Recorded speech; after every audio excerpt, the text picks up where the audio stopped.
தமிழர் எழுச்சி பயணம் புயலா உருவாச்சே பல வருஷம் கழிச்சு நினைச்ச கனவு நிஜமா நடந்தா. அதே போல அனைத்து இந்திய அண்ணா திராவிட முன்னேற்ற கழக அரசுகின்ற பொழுது ஒரு நெருக்கடியான நிலை கொரோனா காலம்.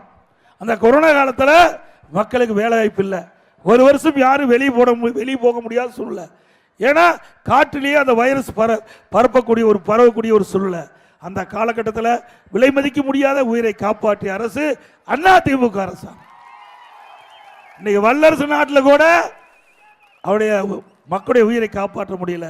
ஆனால் அதிமுக அரசு இருக்கின்ற பொழுது நம்முடைய மருத்துவர்கள், செவிலியர்கள், மருத்துவ உதவியாளர்களுடைய உதவியால அந்த கொரோனா வைரஸ் பரவலை தடுத்து நிறுத்தி இந்தியாவிலேயே அந்த கொரோனா வைரஸ் பரவலை தடுப்பதிலே முதல் மாநிலம் என்று பாரத பிரதமரால் பாராட்டப்பட்ட அரசாங்கம்.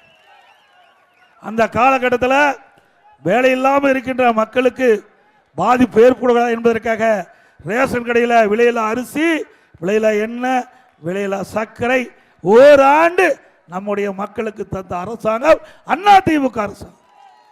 அதே நேரத்தில் இன்றைக்கு ஏழைகள், முதியோர்கள், கர்ப்பிணி தாய்மார்கள், மாற்றுத்திறனாளிகள் அவர்களுக்கு வீடு தேடி சென்று கொரோனா காலத்தில் சுட நாளொன்றுக்கு 7 லட்சம் பேருக்கு உணவு கொடுத்தோம். கொரோனா காலத்தில் இந்தியாவில் எந்த மாநிலத்திலும் இப்போ ஏழைகளுக்காக கொடுத்த சரித்திரம் கிடையாது.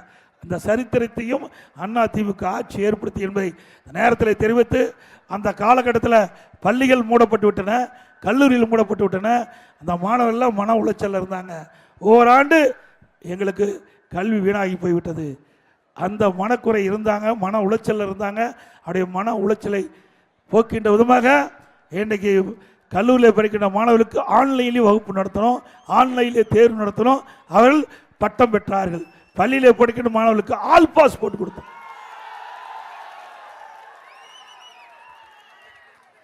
ஆக தொழிலாளிக்கும் சரி, விவசாயிக்கும் சரி, மாணவர்களுக்கும் சரி, ஒட்டுமொத்த தமிழ் மக்கள் அனைவருக்கும் அதிமுக ஆட்சியில் பலன் கிடைச்சது, நன்மை கிடைச்சது.